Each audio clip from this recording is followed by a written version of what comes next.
મિત્રો, જો આપ GSTR1 ફાઇલ કરવા માંગો છો તો એ માટે કયા સ્ટેપ્સ છે જે આપણે ફોલો કરવા જોઈએ, તો એકદમ ડિટેલમાં આપને માહિતી આપવામાં આવશે કે આપ અગર GSTR1 ફાઇલ કરવા માંગો છો તો કઈ રીતે ફાઇલ કરી શકો. તો પહેલાં તો આપણે શું કરવાનું છે કે જીએસટીની જે વેબસાઇટ છે gst.gov.in, ઓકે, એના પર આપણે એક્સેસ કરીશું. જેવો તમે એક્સેસ કરશો એવું જ તમને રાઈટ સાઈડ પર લોગિનનો ઓપ્શન મળશે, જ્યાં લોગિન પર જઈને આપે જે પણ આપનું યુઝર નેમ હોય અને પાસવર્ડ જે પણ આપે ક્રિએટ કર્યો હોય એ નાખ્યા બાદ નીચે એક કેપ્ચા કોડ આપણને મળશે, તો એ કેપ્ચા કોડ આપે એન્ટર કરવો પડશે. કેપ્ચા કોડ એન્ટર કર્યા પછી આપે ફક્ત લોગિન પર ક્લિક કરવાનું છે. લોગિન પર જેવા ક્લિક કરશો એટલે આપણને કંઈક આવું ડેશબોર્ડ જોવા મળશે. હવે આ જે ડેશબોર્ડ છે એ ડેશબોર્ડ પર આપને બતાવવામાં આવશે કે GSTR1 કે પછી ઇન્વોઇસ ફાઇલિંગ ફેસિલિટી નામની જે સુવિધા છે, ઓકે, જેના વિશે ચર્ચા કરીશું બીજી કોઈ વિડીયોમાં. હાલમાં સમજો કે GSTR1 એ જીપ છે, ઓકે. તો GSTR1 તમે જે ફાઇલ કર્યા હશે, પાછલા જે પણ જે પીરિયડ છે કે પાછલા જે મંથ છે એમાં આપણે ફાઇલ કર્યા હશે, GSTR3 બી ફાઇલ કર્યા હશે તો એની ડિટેલ જોવા મળશે. અદરવાઇઝ ફાઇલ નહીં થયું હજુ તો નોટ ફાઇલ આપણને જોવા મળશે. તો જ્યાં સુધી વાત કરું મારા ક્લાયન્ટની, તો ઓલરેડી આપણે એમના 5 રિટર્ન ફાઇલ કરી ચૂક્યા છે. પણ એક ડેમો પર્પઝથી હું આપને બતાવીશ કે અગર આપ GSTR1 ખુદનું ફાઇલ કરવા માંગો છો તો એ માટે આપ શું કરી શકો. ઓકે, તો ડેશબોર્ડ પર આપણને રિટર્ન ડેશબોર્ડ, ક્રિએટ ચલન વગેરે ઓપ્શન જોવા મળે છે. ઓકે, તો સિમ્પલી આપણે રિટર્ન ડેશબોર્ડ નામનું જે ઓપ્શન છે એના પર ક્લિક કરીશું. જેવું તમે રિટર્નના ડેશબોર્ડ પર આવશો તો તમને ફાઇનાન્શિયલ યર પૂછવામાં આવશે. ક્વાર્ટર, જે પણ ક્વાર્ટર આપ પિક કરવા માંગો છો કે જે આપને એપ્લિકેબલ છે તે આપણે ચૂઝ કરવાનું રહેશે. ઓગસ્ટ મહિનો અહીંયા આપણે પિક કરીશું અને સર્ચ પર ક્લિક કરીશું. આપ અહીંયા જોઈ શકો છો કે GSTR1, GSTR2A અને GSTR2B આમ 3 પ્રકારના બોક્સ આપણને અહીંયા જોવા મળે છે. GSTR1 જે હોય છે જેમાં આપે આપનો જે પણ આઉટવર્ડ સપ્લાય છે, એટલે આપે જે પણ કંઈ વેચાણ કર્યું હોય એની ડિટેલ આપે ભરવાની હોય છે. સાથે સાથે રિવર્સ ચાર્જ મિકેનિઝમ અંતર્ગત આપે કોઈક અનરજિસ્ટર્ડ વ્યક્તિ પાસેથી ખરીદી કરી હોય કે એવા કોઈ ગુડ્સ કે સર્વિસીસ આપે અવેલ કર્યા હોય કે જેના પર રિવર્સ ચાર્જ લાગે છે, ઓકે, તો એની ડિટેલ આપે GSTR1 માં આપવાની હોય છે. GSTR2A માં જે પણ આપે બિલ રિસીવ કર્યા હોય, મતલબ કે જે પણ કંઈ ખરીદી કરી હોય તો ખરીદીની ડિટેલ અહીંયા તમને જોવા મળશે. જે પણ કોઈ વ્યક્તિ હશે કે જેના પાસેથી આપણે ખરીદી કરેલી છે અને એ વ્યક્તિ પોતે GSTમાં રજિસ્ટર્ડ છે તો એણે GSTR1 જે પણ કંઈક ભર્યું હશે એ પ્રમાણે અહીંયા GSTR2A માં ડિટેલ્સ રિફ્લેક્ટ થશે તમને. ઓકે, એટલે તમે ટ્રેક કરી શકશો, ઓકે, કે જે પણ વ્યક્તિ પાસે તમે ખરીદી કરી છે એણે GSTR1 ફાઇલ કર્યું છે ને એ મુતાબિક તમારો ડેટા શું છે ખરીદીનો. એ જ રીતે તમે જે પણ ખરીદી કરી છે ખરીદી માટે તમને જે પણ ટેક્સ ચૂકવેલો હશે એ ટેક્સ તમારો ITC કહેવાય, ઇનપુટ ટેક્સ ક્રેડિટ. મતલબ કે એ ટેક્સ આપનો ઇનપુટ ટેક્સ છે. જે પણ ખરીદીનો ટેક્સ હોય એને ઇનપુટ ટેક્સ કહીશું અને જે પણ વેચાણનો ટેક્સ હોય એને આઉટપુટ ટેક્સ કહીશું, જ્યાં સુધી આ રિટર્ન ફાઇલિંગની વાત છે. તો આ જે ઇનપુટ ટેક્સ છે એ ઇનપુટ ટેક્સ આપને ક્રેડિટ સ્વરૂપે મળે છે. એટલે કે જ્યારે પણ આપ વેચાણ કરો છો તો વેચાણ પર જે ટેક્સ આપ કલેક્ટ કરો છો અને ગવર્મેન્ટમાં ડિપોઝિટ કરો છો, એ ટેક્સની જે પણ રકમ હશે એ રકમમાંથી તમે જે ભરી ચૂક્યા છો ઓલરેડી ખરીદી વખતનો જે પણ ટેક્સ છે એ તમને બાદ મળશે અને બાકીની જે રકમ હશે એનો તમારે ટેક્સ ભરવાનો રહેશે. તો આ કંઈક નાનકડો કોન્સેપ્ટ હતો, મને એવું લાગ્યું કે તમને એ જણાવી દઉં એટલે મેં જણાવી દીધું. ચાલો, તો હવે જોઈએ આપણે GSTR1 કઈ રીતે ફાઇલ કરીશું. તો એ માટે આપ જોઈ શકો છો ડ્યુ ડેટ અહીંયા આપેલ છે, ઓકે, જે ઓલરેડી હજુ સપ્ટેમ્બર તો આવેલ નથી પણ સપ્ટેમ્બરની 11 તારીખે એની લાસ્ટ ડેટ છે. હવે પ્રિપેર ઓનલાઈન નામનું જે ઓપ્શન છે એના પર આપણે ક્લિક કરીશું. બીજું જે ઓપ્શન છે એના થકી તમે ઓફલાઈન યુટિલિટી થકી પણ તેને ફાઇલ કરી શકો છો અને જેસન ફાઇલ અહીંયા અપલોડ કરવાની રહેશે. પણ જ્યાં સુધી વાત છે ઓનલાઈનની તો આપણે ઓનલાઈન પહેલાં સમજી લઈએ. પ્રિપેર ઓનલાઈન પર ક્લિક કરીશું. હવે અહીંયા તમને તમારી જે પણ ડિટેલ હશે, ઓકે, એ જોવા મળશે. નીચે કેટલાક ટેબલ્સ આપ જોઈ શકો છો, ઓકે, 4, 5, 6, 7 વગેરે વગેરે. તો આ દરેકને હું આપને ડિસ્ક્રાઇબ કરી કે કઈ કઈ ડિટેલ આપણે અહીંયા જણાવવાની રહેશે.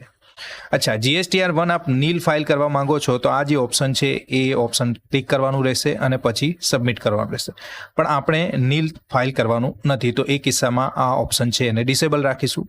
હવે અહીંયા આગળ 4A, B, C જે પણ કંઈ તમે જુઓ છો ત્યાં તમારે તમારો આઉટવર્ડ સપ્લાય છે એની ડિટેલ આપવાની. ચાલો અંદર જઈએ તો એના પર ક્લિક કરીશું. હવે અહીંયા જેવા તમે ક્લિક કરશો એટલે તમને એડ રેકર્ડ અને ઇમ્પોર્ટ EBB ડેટા વગેરે જોવા મળશે, ઈ વે બિલ ડેટા. ઓકે, તો આપણે એડ રેકર્ડથી સમજીએ.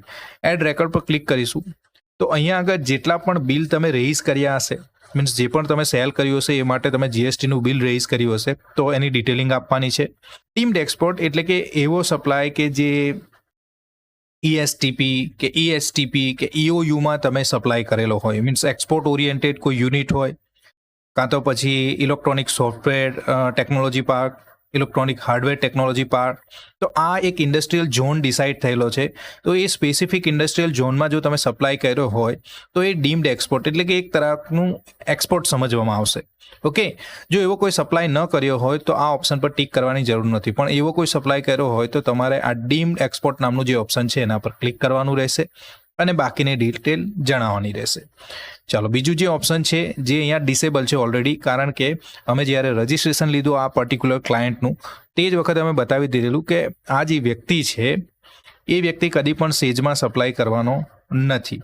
એટલે રજિસ્ટ્રેશન વખતે જ આ મેન્શન કરેલું કે એક્સપોર્ટ કદી થવાનું નથી, ના તો સેજમાં સપ્લાય થવાની છે, એટલે આ ડિસેબલ છે. અધરવાઇઝ જો આપને એપ્લિકેબલ હોય તો સેજ સપ્લાય વિથ પેમેન્ટનો મતલબ જેવી રીતે ડીમ્ડ એક્સપોર્ટ માટે સ્પેસિફિક ઝોન નક્કી થયેલા છે એવી રીતે સ્પેશિયલ ઇકોનોમિક ઝોન જે નક્કી થયેલા હોય અને તેમાં તમે જો સપ્લાય કરવાના હોય અને એ સપ્લાય કરતી વખતે તમે જો એના પર જીએસટી ચાર્જ કરવાના હોય તો એ ઓપ્શન રહેશે સેજ સપ્લાય વિથ પેમેન્ટ. મીન્સ જ્યારે તમે સેજમાં સપ્લાય કરો છો તો બિલ રેઇઝ કરશો તો સેજમાં સપ્લાય તો કરો છો પણ એના પર જીએસટી પણ લાગેલો છે, તો એ વાળા કેસમાં તમારે આ ઓપ્શન પિક કરવા છે. અચ્છા, જો તમે સેજમાં સપ્લાય કરો છો અને જીએસટી ન ચાર્જ કરવા માંગો તો એ પણ શક્ય છે. જીએસટીમાં એવી સુવિધા છે કે તમે જ્યારે પણ એક્સપોર્ટ કરો કે જ્યારે પણ સેજમાં સપ્લાય કરો તો તમે જીએસટી ભર્યા વગર પણ બિલ રેઇઝ કરી શકો. એની એક સ્પેસિફિક પ્રોસેસ છે, આપણે એ ડિટેલમાં નહીં જઈએ, પણ તમને જે પણ એપ્લિકેબલ હોય આ બે ઓપ્શનમાંથી એ ઓપ્શન આપે પિક કરવાનું છે. અચ્છા, ત્રીજું જે ઓપ્શન છે એમાં બતાવેલું છે સપ્લાય એટ્રેક્ટ રિવર્સ ચાર્જ. મતલબ કે તમે કોઈ ખરીદી કરી છે અને એ ખરીદી માટે જ્યારે તમે ખરીદી કરો તો બની શકે તમને જીએસટીનું બિલ આપવામાં આવે અને બિલ પર જે જીએસટી હોય એ જીએસટી પણ તમે જે પણ વ્યક્તિ પાસેથી ખરીદી કરો એને ચૂકવો છો અને એ વ્યક્તિ પછી ગવર્મેન્ટમાં એને ડિપોઝિટ કરે છે. પણ જ્યારે રિવર્સ ચાર્જનો કોન્સેપ્ટ હોય તો એમાં એવું જણાવવામાં આવેલું છે કે તમે કોઈ વ્યક્તિ પાસેથી ખરીદી કરો તો એ વખતે એ જે ટેક્સ છે એ તમે એ વ્યક્તિને નહીં ચૂકવો, પણ તમારી જવાબદારી બની જશે કે એ ટેક્સ તમે ખુદ ગવર્મેન્ટમાં ડિપોઝિટ કરશો, CGST, SGST કે IGSTના ફોર્મમાં. ઓકે, તો એને જ આપણે કહીએ છીએ રિવર્સ ચાર્જ. તો તમને આવો કોઈ રિવર્સ ચાર્જ એપ્લિકેબલ હોય, કેટલાક કિસ્સામાં અનરજિસ્ટર્ડ પર્સન પાસેથી તમે ખરીદી કરી હોય એટલે કે જેનો જીએસટી નંબર નથી એની પાસેથી ખરીદી કરી, તો એવા કેસમાં તમારે રિવર્સ ચાર્જ ચૂકવવાનો હોય. બીજા કેટલાક કેસીસમાં બતાવવામાં આવેલું છે કે કેટલાક સ્પેસિફિક ગુડ્સ અને સર્વિસીસ મેન્શન કરેલા છે. Okay, according to section 9 subclause 3 of CGSTમાં કે જે પ્રમાણે તમારે એ પર્ટિક્યુલર ગુડ્સ કે સર્વિસ તમે ખરીદો પછી તમે એ રજિસ્ટર્ડ પર્સન પાસેથી ખરીદ્યું કે અનરજિસ્ટર્ડ પર્સન પાસેથી, પણ તમારે એ ટેક્સ પે કરવાની લાયબિલિટી બનશે. તો એવો કોઈ સપ્લાય છે તો એવા કેસમાં આપણે આ ઓપ્શનને ટિક કરવાનું છે, અધરવાઇઝ એને છોડવાનું છે. અચ્છા, ઇન્ટ્રાસ્ટેટ સપ્લાય એટ્રેક્ટિંગ IGST. ઘણી વખત એવું બને કે તમે પોતાના સ્ટેટમાં જ સપ્લાય કરો તો એકંદરે જોવામાં આવે કે જ્યારે વિધિન સ્ટેટ એટલે પોતાના સ્ટેટમાં જ તમે સપ્લાય કરો તો એના પર CGST અને SGST લાગે. પણ કેટલાક એવા કિસ્સાઓ બને છે કે જ્યાં સ્ટેટમાં જ સપ્લાય થવા છતાં પણ તેના પર IGST લાગે છે, તો એ માટે આપે આ ઓપ્શન પિક કરવાનું રહેશે. નંબર અહીંયા આપે જે પણ ક્લાયન્ટ છે એ ક્લાયન્ટનો GST નંબર એન્ટર કરવાનો રહેશે, મીન્સ જેને આપણે બિલ રેઇઝ કરેલું છે. અધરવાઇઝ આપણી પાસે જો ટેલીનો ડેટા હોય તો એમાં માહિતી આપેલી હશે. અધરવાઇઝ તમારી પાસે જે બિલ્સ હોય, ઓછા બિલ હોય તો તમે બિલ વાઇઝ પણ અહીંયા એન્ટ્રી કરી શકો. તો ઓછા બિલ હોય તો દરેક બિલ છે એ બિલ પ્રમાણે અહીંયા GST નંબર એન્ટર કરશો જે સ્પેસિફિક વ્યક્તિને તમે સપ્લાય કરેલો છે. ઓકે, દેન એનું નામ જે છે એ ઓટોમેટિક રિફ્લેક્ટ થઈ જશે જેવો GST નંબર તમે નાખશો. ઓકે, દેન ઇન્વોઇસ નંબર. ઓકે, ઇન્વોઇસ નંબરમાં જે પણ ઇન્વોઇસનો નંબર છે આપનો A01, A02 વગેરે જે પણ કંઈ પણ હોઈ શકે તે તમારે એન્ટર કરવાનો. ઇન્વોઇસ ડેટમાં જે પણ ઇન્વોઇસ રેઇઝ કરેલું છે એની જે ડેટ છે તે ઉપરાંત ટોટલ ઇન્વોઇસ વેલ્યુ એટલે કે જે પણ તમે બિલ બનાવ્યું છે એ બિલમાં તમારી જે ટેક્સેબલ વેલ્યુ છે પ્લસ જીએસટીની વેલ્યુ, એટલે જીએસટી સાથે બિલ કેટલાનું બને છે એને જ આપણે કહીએ છીએ ટોટલ ઇન્વોઇસ વેલ્યુ. તો એ અહીંયા એન્ટર કરવાનું રહેશે. અચ્છા, આ જે સપ્લાય છે એ સપ્લાય તમે કયા સ્ટેટમાં કરેલો છે, શું વિધિન સ્ટેટ છે કે પછી બીજા કોઈ સ્ટેટમાં છે, તો એ પ્રમાણે તમારે ચૂઝ કરવાનું રહેશે. સપોઝ ગુજરાત આપ પિક કરશો તો અહીંયા ઓટોમેટિક આપને ઇન્ટ્રા સ્ટેટ જોવા મળશે. મીન્સ જ્યારે પણ તમે જે બિલ રેઇઝ કર્યું છે જે પણ પ્રોડક્ટ માટે, સપોઝ એમાં 12% માલ તમે વેચેલ છો, તો સપોઝ અહીંયા 1000 રૂપિયા જેવા મેન્શન કરશો, એવું સીજીએસટી ને એસજીએસટીનું જે તમને ટેબલ જોવા મળે છે ઓટોમેટિક ફિલ થઈ જશે. ઓકે, કારણ કે અહીંયા તમે બતાવ્યું છે ગુજરાતમાં જ સપ્લાય થયો છે. સપોઝ તમે અહીંયા બતાવો છો કે બીજા કોઈ સ્ટેટમાં તમે સપ્લાય કરેલો છે, તો ઇન્ટરસ્ટેટનું ઓપ્શન જોવા મળશે.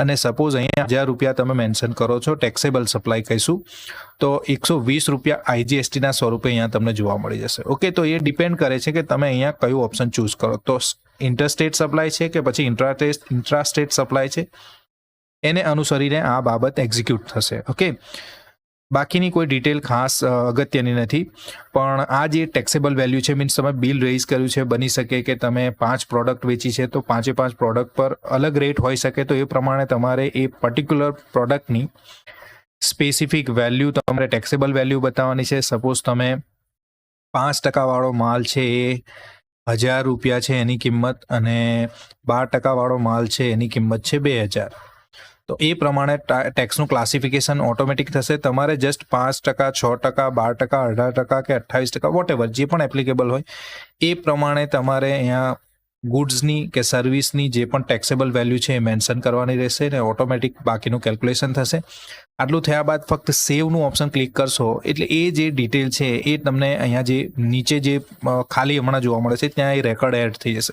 મતલબ એક બિલ તમે એડ કરી દીધું, પછી એ જ પ્રમાણે એડ રેકોર્ડ કરીને તમે બીજું બિલ, ત્રીજું બિલ, ચોથું બિલ, એ પ્રમાણે જેટલા પણ બિલ હોય, જેમ સૂચવ્યું છે કે કઈ રીતે તમારે ભરવાનું છે દરેક પ્રકારની કેટેગરી માટે, એ પ્રમાણે તમારે અહીંયા દરેક બિલ એડ કરવાના છે. જો વધારે ડેટા હોય તો એ માટે બેટર છે કે તમે ટેલીનો ઉપયોગ કરો, ટેલીમાં એકાઉન્ટિંગ કરો અને ત્યાંથી જેસન ફાઇલ તમે એક્ઝિક્યુટ કરો અને પછી તેને અહીંયા અપલોડ કરી દો, ઓફલાઈન જે રીતે રિટર્ન ફાઇલ છે તે. અદરવાઇઝ ઓનલાઈનમાં તો હું બતાવી જ રહ્યો છું હમણાં શું કરવાનું છે. ઓકે, ચલીએ B2Cમાં આપણે શું કરવાનું છે. B2Cમાં એવો કોઈ સપ્લાય તમારે દર્શાવવાનો છે કે જે ઇન્ટરસ્ટેટ હોય, મતલબ કે જે સ્ટેટની બહાર તમે વેચાણ કરેલું છે અને એની વેલ્યુ 2.5 લાખથી વધુ છે. હવે ઇન્વોઇસ વેલ્યુ 2.5 લાખ એટલે કે જીએસટી સાથે બિલની વેલ્યુ 2.5 લાખથી વધારે હોય એવા જ બિલનો અહીંયા ઉલ્લેખ કરવાનો છે, અને એ B2C સપ્લાય હોવા જોઈએ. મતલબ કે કન્ઝ્યુમરને તમે સપ્લાય કરેલો છે, B2B સપ્લાય નથી, મીન્સ જેની પાસે જીએસટી નંબર છે એને તમે સપ્લાય કરેલો નથી કે વેચાણ કરેલ નથી, પણ એવા વ્યક્તિને વેચાણ કરેલું છે કે જે એક કન્ઝ્યુમર છે અને એ બિલની વેલ્યુ 2.5 લાખથી વધુ છે. જો અહીંયા બતાવી પણ રહ્યા છે કે taxable outward supply to unregistered person where place of supply state code is other than, means બીજા સ્ટેટમાં સપ્લાય થાય, where supplier is located interstate supply and invoice value is more than. Okay, તો એવા કેસમાં તમારે આ B2C લાર્જ વાળું જે ઓપ્શન છે એનો ઉપયોગ કરવાનો છે. એડ રેકોર્ડ પર ક્લિક કરવાનું છે. પ્લેસ ઓફ સપ્લાયમાં અહીંયા તમે ગુજરાત પિક નહીં કરી શકો. ઓકે, જો ગુજરાત તમે પિક નહીં કરી શકો, બીજા સ્ટેટ તમે પિક કરી શકો, ગુજરાત સ્કીપ થઈ જાય છે. ઓકે, સપોઝ ગોવામાં સપ્લાય કરો છે તો ઇન્વોઇસ વેલ્યુ તમે જે રીતે આગળ આપણે ડિટેલ બતાવેલી એ પ્રમાણે ઇન્વોઇસ વેલ્યુ લખવાની છે, ઇન્વોઇસ ડેટ લખવાની છે, સપ્લાય ઇન્ટરસ્ટેટ ઓટોમેટિક જોવા મળશે અને ટોટલ ઇન્વોઇસ વેલ્યુ જે 2.5 લાખથી વધારે જશે, અને બાકીની ડિટેલ આગળ સૂચવ્યું એ પ્રમાણે જ અહીંયા પણ બતાવવાની છે. તો સ્ટેટની બહાર ઇન્વોઇસ તમે ઇસ્યુ કરેલા છે, કોઈ કન્ઝ્યુમરને ઇસ્યુ કરેલા છે અને 2.5 લાખથી વધારે એની ઇન્વોઇસ વેલ્યુ છે, તો આપણે આ ટેબલ 5નો ઉપયોગ કરવાનો છે. અચ્છા, હવે 2.5 લાખથી ઓછી વેલ્યુ હોય, બહારના સ્ટેટમાં સપ્લાય કે 2.5 લાખ સુધી હોય, અને ગુજરાતની વાત છે તો 5 લાખ, 10 લાખ ગમે તે ઇન્વોઇસ વેલ્યુ હોય, તો એ માટેની ડિટેલ આપણે 7માં આપવાની છે. B2C અધર્સમાં આવીશું. સેમ જે આગળ આપણે ડિટેલ આપી એ પ્રમાણે ફક્ત અહીંયા તમે સ્ટેટમાં ગુજરાત પણ પિક કરી શકશો અને બીજા સ્ટેટ પણ પિક કરી શકશો, પણ બીજા સ્ટેટમાં જો 2.5 લાખથી વધારાનું બિલ હોય તો એ વાળા કેસમાં તમારે 5 નંબરનું જે ટેબલ હતું એનો ઉપયોગ કરવાનો છે. ઓકે, તો અહીંયા આગળ સપોઝ આપણે ગુજરાતમાં જ કોઈ અનરજિસ્ટર્ડ પર્સનને કે કન્ઝ્યુમરને કોઈ સપ્લાય કર્યો છે તો ટેક્સેબલ વેલ્યુ અહીંયા આપણે બતાવવાની રહેશે કે આ ટેક્સેબલ વેલ્યુ છે, ઇન્ટ્રાસ્ટેટ સપ્લાય છે અને કેટલા ટકાનો માલ વેચેલો છે, 12% માલ વેચેલો છે, તો એની ડિટેલ અહીંયા આપવી પડશે. ઓકે, તો ગુજરાતના જેટલા પણ કન્ઝ્યુમર, ઓકે, અહીંયા શું જોવાનું છે, એક મહિનામાં પૂરા જે બિલ તમે રેઇઝ કરેલા છે એ ગુજરાત માટે B2C સપ્લાય કરેલો છે, તો ટોટલ ટેક્સેબલ વેલ્યુ જે પણ વેચાણ થયો છે ગુજરાત પૂરતું એ પૂરી અહીંયા ડિટેલ આપવાની છે. પછી બની શકે કે તમે એક બિલ જે રેઇઝ કર્યું છે ગુજરાતમાં જ એક વ્યક્તિ માટે પણ એમાં 5%, 12% અલગ અલગ છે, તો તમારે પહેલાં 12%ની ડિટેલ બતાવવી પડશે. પછી ફરી વખત તમે આ ડિટેલ એડ કરીને બીજી ડિટેલ એડ કરશો તો એમાં 5%ની ડિટેલ. ઓકે, તો બધા જ કન્ઝ્યુમરને 5% લેખે, 12% લેખે, 18%, 28% જે પણ સ્પેસિફાઈ કરેલા છે અહીંયા એ પ્રમાણે ઇન્ડિવિજ્યુઅલ અહીંયા ડિટેલ આપવી પડશે. ઓકે, અને જો તમે બીજા સ્ટેટમાં સપ્લાય કર્યો હશે તો IGST તમને અહીંયા જોવા મળી જશે. તો આ પ્રમાણે ડિટેલ સેવ કરતી રહેવાની છે. ઓકે, અને બધી ડિટેલ અહીંયા તમને રેકોર્ડના ફોર્મમાં જોવા મળશે. ચાલો, હવે એક્સપોર્ટ ઇનવોઇસ માટે જ્યારે પણ તમે એક્સપોર્ટ કરો તો એક્સપોર્ટમાં ઘણી બધી છૂટછાટ આપવામાં આવે છે કે તમે એક્સપોર્ટ કરો છો તો બે રીતે કરી શકો. એક તો તમે GSTનો જે ટેક્સ છે એ કલેક્ટ કરો, અને બીજી રીતે GST વિના પણ તમે એક્સપોર્ટ મતલબ સપ્લાય કરી શકો. એક્સપોર્ટ મીન્સ ઇન્ડિયન ટેરિટરીની બહાર જો વેચાણ કરો છો તો એને એક્સપોર્ટ કન્સિડર કરવામાં આવે છે. ઓકે, અને પેલી જે સેજની વાત કરીને ડીમ્ડ એક્સપોર્ટ એ બિલકુલ અલગ છે. એ ભારતના જ કોઈ હિસ્સા છે પણ એને ત્યાં સપ્લાય કરવામાં આવે તો એવું સમજવામાં આવે છે કે કાઇન્ડ ઓફ એક્સપોર્ટ જ થયેલું, પણ એક એક્સક્લુઝિવ એક્સપોર્ટ કરેલું મીન્સ જેને આપણે કહી શકીએ કે ઇન્ડિયન ટેરિટરીની બહાર તમે વેચાણ કરેલું છે તો એને આપણે પ્રોપર એક્સપોર્ટ કહીશું. તો એની ડિટેલ તમારે આ વાળું જે ટેબલ છે એમાં આપવાની છે. ઓકે, તો ત્યાં ઇન્વોઇસ નંબર નાખીશું, ઇન્વોઇસ ડેટ બતાવીશું. અચ્છા, તમે એક્સપોર્ટ કરેલું છે તો પોર્ટ કોડ તમને મળશે. ઓકે, જ્યાંથી સપ્લાય થયું ત્યાંથી આપણે પોર્ટ કોડ પણ મળે છે. Okay, port code, shipping bill વગેરે ડિટેલ આપણે નાખવાની છે. ઓકે, ટોટલ ઇન્વોઇસ વેલ્યુ બાકીની સેમ વસ્તુ છે, ફક્ત અહીંયા GST પેમેન્ટ જે છે એ વિથ પેમેન્ટ છે કે વિધાઉટ પેમેન્ટ એ આપણે પિક કરવાનું છે. કે તમે જે સપ્લાય કર્યો છે તે વખતે તમે શું ટેક્સ કલેક્ટ કરેલો, GST કલેક્ટ કરેલો, તો તમારે with payment of tax pick કરવાનું છે. અને ટેક્સ વિના સપ્લાય કર્યો હોય તો વિધાઉટ પેમેન્ટ ઓફ ટેક્સ આપણે પિક કરવાનું. તો ઘણા કિસ્સામાં વિધાઉટ પેમેન્ટ ઓફ ટેક્સ જો તમે કરેલું છે તો એ વાળા કિસ્સામાં તમારે શું કરવાનું છે, ફક્ત આ પિક કરવાનું છે. અને અહીંયા જે પણ 50,000નો એક્સપોર્ટ કરેલું છે તો ટેક્સેબલ વેલ્યુ જેવી નાખીશું. આ બાજુમાં તમને IGST જોવા નહીં મળે, પણ જો તમે ટેક્સ સાથે અહીંયા આગળ પિક કરશો વિથ પેમેન્ટ ઓફ ટેક્સ, તો સપોઝ હું અહીંયા 50,000ની એન્ટ્રી કરીશ તો તમે બાજુમાં જોઈ શકો 6,000 IGST જોવા મળશે.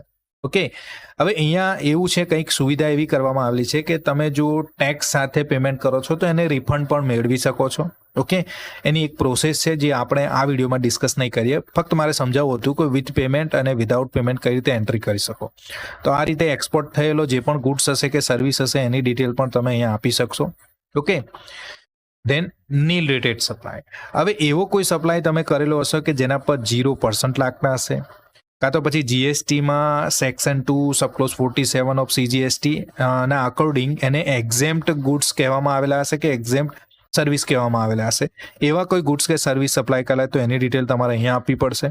અને નોન GST કે જે GSTના પરવ્યુમાં જ નથી, મતલબ એના પર કદી GST નથી લાગવાનો, જેવું કે alcohol four human consumption, petrol છે, ડીઝલ છે, અને 5 પેટ્રોલિયમ પ્રોડક્ટ છે. જે 5 પેટ્રોલિયમ પ્રોડક્ટના હું નામ કહું તો એ છે crude oil, high speed diesel, motor speed કે જેને આપણે પેટ્રોલ પણ કહીએ છીએ, એવિએશન ટર્બાઇન ફ્યુઅલ અને નેચરલ ગેસ. તો આવી કોઈ પ્રોડક્ટ છે કે જે તમે સપ્લાય કરી હોય તો એના પર નોન GST સપ્લાયમાં તમારે ડિટેલ આપવાની છે. હવે આ 4 જે બોક્સ છે શા માટે, કે તમે જો કોઈ રજિસ્ટર્ડ પર્સનને આ પર્ટિક્યુલર ગુડ્સ કે સર્વિસીસ સપ્લાય કર્યા હોય તો એ પ્રમાણે તમારે ડિટેલ આપવાની છે, અને એ પણ ઇન્ટ્રા સ્ટેટ હોય તો, એટલે કે સ્ટેટમાં જ કોઈ રજિસ્ટર્ડ પર્સનને સપ્લાય કર્યું છે.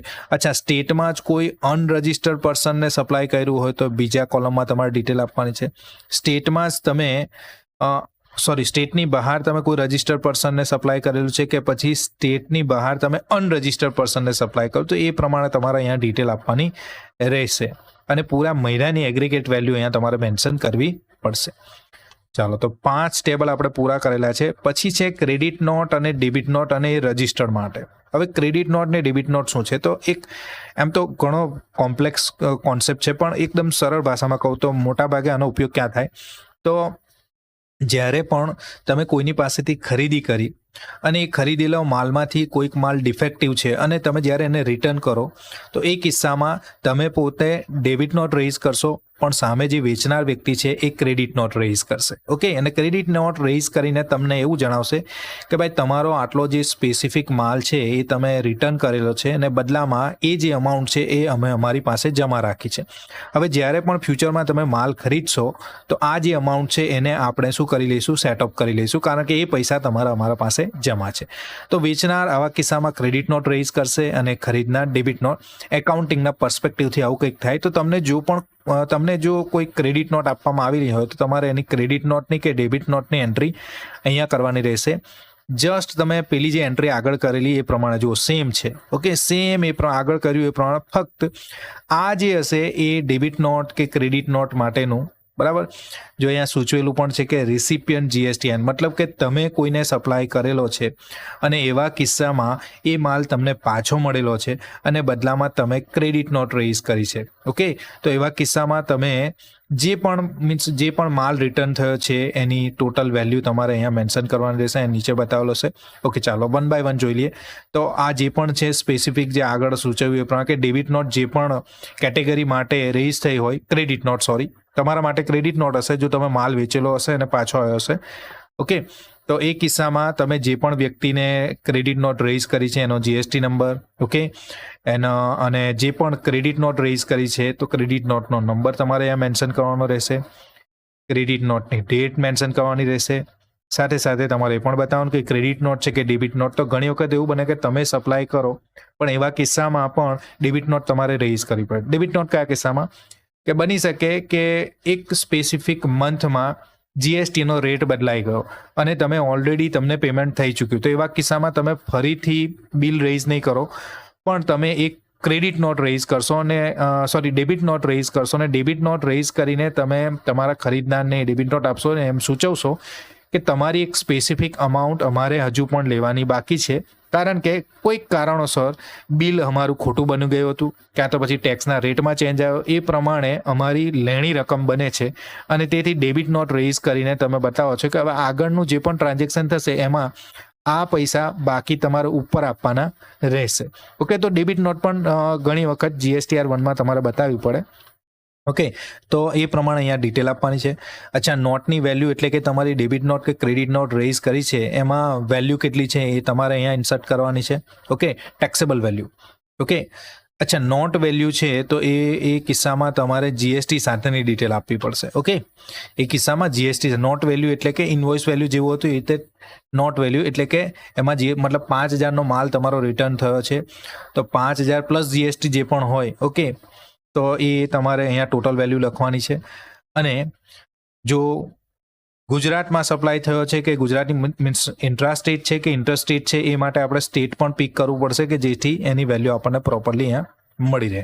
ઓકે, તો જેવું સ્ટેટ પિક કરશો તમે એવું જ અહીંયા ઇન્ટ્રાસ્ટેટ કે ઇન્ટરસ્ટેટ તમને બતાવવામાં આવશે. સપોઝ હિમાચલ પ્રદેશ છે, ઓકે, અને હિમાચલ પ્રદેશમાંથી કોઈક માલ તમારો પાછો આવ્યો છે તો ઇન્ટરસ્ટેટ સપ્લાય અને કેટલો માલ પાછો આવ્યો છે તો કે ભાઈ 5,000નો માલ પાછો આવેલો છે, તો 5,000 જેવા એન્ટર કરશો એટલે તમને IGSTનું ફોર્મ અહીંયા જોવા મળી જશે. ઓકે, તો એ તમારે જસ્ટ તમારા હાથમાં જ ક્રેડિટ નોટ કે ડેબિટ નોટ હશે એ પ્રમાણે આમાં એન્ટ્રી કરવાની છે, બાકી નવું કરવાનું નથી. અચ્છા, હવે અહીં સૂચવું છે એ પ્રમાણે કે આ ક્રેડિટ નોટ કે ડેબિટ નોટ રજિસ્ટર્ડ પર્સનને ઇસ્યુ થશે. ઓકે, એટલે જેનો GST નંબર છે અને એને તમે રેઇઝ કરી હશે તો એ કિસ્સામાં આ ઓપ્શનનો યુઝ કરવાનો છે તમારે. ઓકે, અધરવાઇઝ બીજા કિસ્સામાં એટલે કે તમે ક્રેડિટ નોટ કે ડેબિટ નોટ રેઇઝ કરી હોય પણ અનરજિસ્ટર્ડ પર્સન માટે રેઇઝ કરી હોય તો આ બીજું ઓપ્શન યુઝ કરવાનું છે. એડ રેકર્ડ પર જઈશું. ઓકે, અને આગળ જે પ્રમાણે હતું B2CL કે પછી જે પણ તમને લાગુ પડતું હોય, B2CL કન્ઝ્યુમર છે. ઓકે, કન્ઝ્યુમરને આપણે ડેબિટ નોટ કે ક્રેડિટ નોટ રેઇઝ કરી છે તો આગળ જે પ્રમાણે કર્યું એ પ્રમાણે જ્યાં ડિટેલ ફક્ત અહીંયા તમારે પિક કરવાનું રહેશે કે આ જે ક્રેડિટ નોટ કે ડેબિટ નોટ રેઇઝ કરી છે તમે અનરજિસ્ટર્ડ પર્સનની એ કઈ કેટેગરીમાં છે, B2CLમાં છે કે પછી એક્સપોર્ટ વિથ પેમેન્ટ કે એક્સપોર્ટ વિધાઉટ પેમેન્ટની કેટેગરીમાં આવે છે, તમારે પિક કરવાનું રહેશે. ઓકે, દેન નોટ વેલ્યુ જે આગળ સૂચવ્યું એ પ્રમાણે જ બધી માહિતી છે. અચ્છા, અહીંયા તમે note type credit note, debit note અને અહીંયા તમારે સ્ટેટ પિક કરવાનું રહેશે. ઓકે, તો આ અનરજિસ્ટર્ડ પર્સનને તમે જો ક્રેડિટ નોટ કે ડેબિટ નોટ રેઇઝ કરીને એ જ પ્રમાણે અહીંયા પણ ડિટેલિંગ કરવું પડશે. ચાલો, તો આ વાત થઈ ગઈ ક્રેડિટ નોટ ડેબિટ નોટ બંને કિસ્સામાં રજિસ્ટર્ડ અને અનરજિસ્ટર્ડ બંને કિસ્સામાં. હવે આ જે અહીંયા બતાવવામાં આવેલું છે 11A 1 અને 2 ટેક્સ લાયબિલિટી એડવાન્સ રિસીવ, તમને કોઈક એડવાન્સ મળેલ છે, મતલબ કે તમને સૂચવવામાં આવેલું છે કે આ મહિને અમારે કોઈ પણ પ્રકારનો સપ્લાય જોઈતો નથી, પણ અમે 1 લાખનું એડવાન્સ પેમેન્ટ આપને આપી દઈએ છીએ. જ્યારે તમે સપ્લાય કરશો તો એ અમાઉન્ટને તમે આમાં સેટઅપ કરી લેશો નેક્સ્ટ મહિનામાં. ઓકે, તો આ મહિનામાં તમે કોઈ સપ્લાય નથી કર્યો પણ તમને એડવાન્સ રિસીવ થયા છે, તો એ કિસ્સામાં તમારે આ ટેબલમાં ડિટેલ આપવાની છે. એટ સ્ટેટ વાઇઝ ડિટેલમાં જશો અને જ્યાંથી પણ તમને આ જે અમાઉન્ટ મળેલી છે, મતલબ સપ્લાય તો તમારો ફ્યુચરનો છે પણ હમણાં એ રકમ મળી ગઈ છે, એડવાન્સ પેમેન્ટ રિસીવ થયું છે. સપોઝ એ ગુજરાતમાંથી રિસીવ થયું છે, તો તમારે ગુજરાતમાં જે પણ વેલ્યુના સપ્લાય માટે એ તમને પેમેન્ટ થયેલું છે, સપોઝ 1 લાખનો માલ તમે સપ્લાય કરવાના છો 2 મહિના પછી અને એના માટે તમને 1,12,000 એડવાન્સ મળી ગયા છે, તો 1 લાખ અને બાકીના 6,000 CGST SGSTના ફોર્મમાં તમે અહીંયા બતાવી શકો. ઓકે, તો આ રીતે ડિટેલ બતાવી શકો. એ જ રીતે જો ગુજરાત સિવાયનું સ્ટેટ હશે તો ત્યાં તમને ઇન્ટરસ્ટેટની વેલ્યુ મળી જશે. તો આ રીતે IGSTનું કેલ્ક્યુલેશન ઓટોમેટિક થઈ જશે. તો એડવાન્સ રિસીવ કરી હોય તો આ ડિટેલ આપવાની છે. અધરવાઇઝ ઘણી બધી ડિટેલ એવી હોઈ શકે કે તમારી ફીડ કરવાની ન હોય તો તેને એમ જ છોડી દેવાનું તમારે, બરાબર. એ જે ટેબલ છે એમાં કોઈ પણ ડેટા તમારે ફીડ કરવાનો નથી. અચ્છા, એડજસ્ટમેન્ટ ઓફ એડવાન્સ આ શું છે કે હવે એવું બની શકે કે આ મહિનામાં તમે એડવાન્સ તો રિસીવ કરી દીધા, પણ આગલા મહિનામાં એટલે ઓગસ્ટનું આ રિટર્ન છે, તો સપ્ટેમ્બર મહિનામાં તમે પછી માલ સપ્લાય કરશો તો એ વખતે આ ડિટેલ આપવી પડશે. ઓકે, હવે પેલા 1 લાખ તો આપણે ગયા મહિનામાં બતાવી દીધા હશે. હવે આ મહિના માટે શું કરવાનું રહેશે કે આ મહિના માટે તમે ફરીથી આ ડિટેલિંગ કરી દેશો ફરીથી. ઓકે, જ્યારે માલ સપ્લાય કર્યો છે તે વખતની વાત છે. Okay, tax already paid on invoice issued the current period, મતલબ કે ઓગસ્ટમાં તમે પહેલું જે ઓપ્શન હતું 11A વાળું એનો ઉપયોગ કરશો, બીજામાં તમે એડજસ્ટમેન્ટ ઓફ એડવાન્સ મતલબ સપ્ટેમ્બરમાં આ એ ડિટેલ બતાવશો કે હવે સપ્ટેમ્બરમાં અમે એ માલ સપ્લાય કર્યો છે કે જે 1 લાખનો હતો, બરાબર. તો અહીંયા 1 લાખ અને 6% લેખે 6,000 ને 6,000 12,000 CGST SGSTના ફોર્મમાં અહીંયા જોવા મળશે. તો એડજસ્ટમેન્ટ તમે આ રીતે કરી શકો, બરાબર. તો ફરીથી સમજાવી દઉં કે આ એડવાન્સ રિસીવ કરેલા હોય એ મહિનામાં ડિટેલ આપશો અને નેક્સ્ટ મહિનામાં જ્યારે તમે સપ્લાય કરશો તો અહીંયા ડિટેલિંગ આપી દેશો.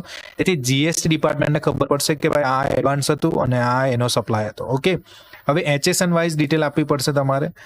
તો 4 ડિજિટ તો તમારે બતાવવાના રહે છે, પણ હું માનું છું ત્યાં સુધી તમારે બધા ડિજિટ મેન્શન કરવા જોઈએ.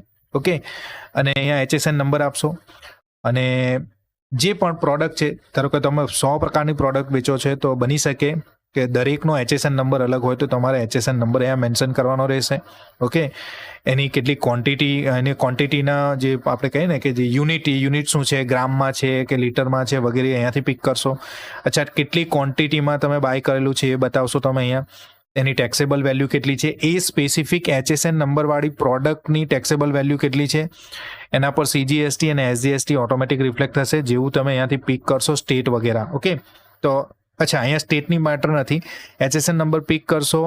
અચ્છા, એ પ્રોડક્ટ તમે ઇન્ટરસ્ટેટ વેચાણ કરેલું હોય કે સ્ટેટમાં વેચાણ કરેલું હોય તો એ પ્રમાણે તમારે CGST SGST અને IGST પણ બતાવવાનું છે, અને કદાચ જો સેસ એપ્લિકેબલ હોય તો સેસની ડિટેલ પણ આપવાની. તો આ HSN વાઇઝ ડેટાની ડિટેલ આપવાની. તો આના માટે તમારે એકાઉન્ટિંગ કરવું અગત્યનું છે, કારણ કે એવું હોઈ શકે કે 100 પ્રકારની પ્રોડક્ટ હોય તો દરેકનો HSN નંબર અલગ. હવે એ પ્રોડક્ટ કેટલા લોકોને વેચી હશે તમે સ્ટેટમાં, સ્ટેટની બહાર, તો એ સ્પેસિફિક HSN નંબર માટે કેટલો CGST બને છે, કેટલો SGST બને છે અને કેટલો IGST બને છે, પ્લસ સેસ બને છે, એ દરેક, અને એ પણ સ્પેસિફિક રેટ પર. ઓકે, તો એ તમારે બતાવવાનું છે. આ કાફી ડિટેલિંગમાં રહેશે આ વસ્તુ, તો એના માટે એકાઉન્ટિંગ કરવું આપ માટે જરૂરી બની રહેશે. ઓકે, તો એ પ્રમાણે HSN વાઇઝ તમારે અહીંયા ડિટેલ આપવાની છે.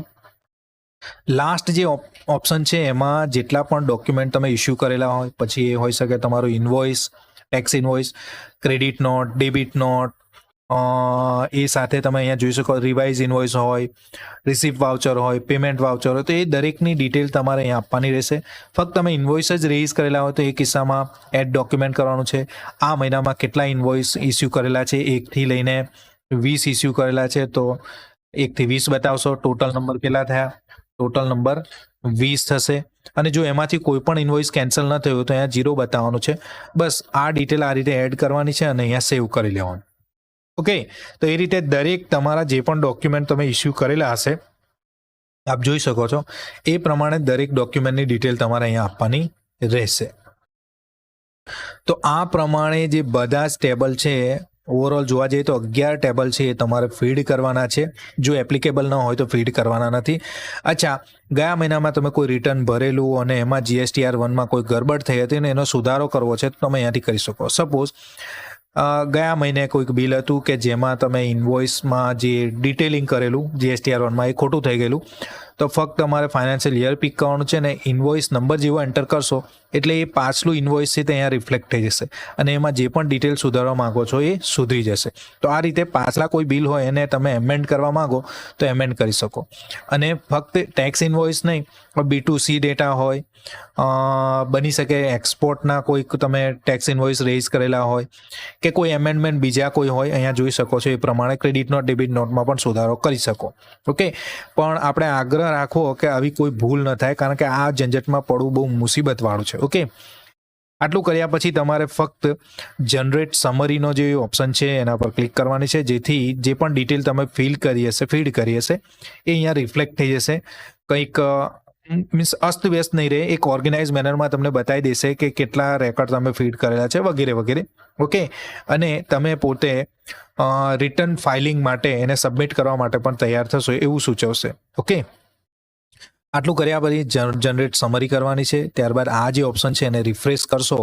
ઓકે, એટલે ટૂંક સમયમાં તમને આ ઓપ્શન જોવા પ્રોસીડ ટુ ફાઇલ પર જેવા તમે ક્લિક કરશો એટલે તમને આખું એક કોન્સોલિડેટેડ સમરી તમને પૂરી ડિટેલમાં બતાવવામાં આવશે કે આ ડિટેલ તમે ફીડ કરેલ છે, તો તમે એને એક પ્રિવ્યૂ જોઈ શકો અને એને પીડીએફના ફોર્મમાં પણ અહીંયા આગળ તમે શું કરી શકો, ડાઉનલોડ કરી શકો.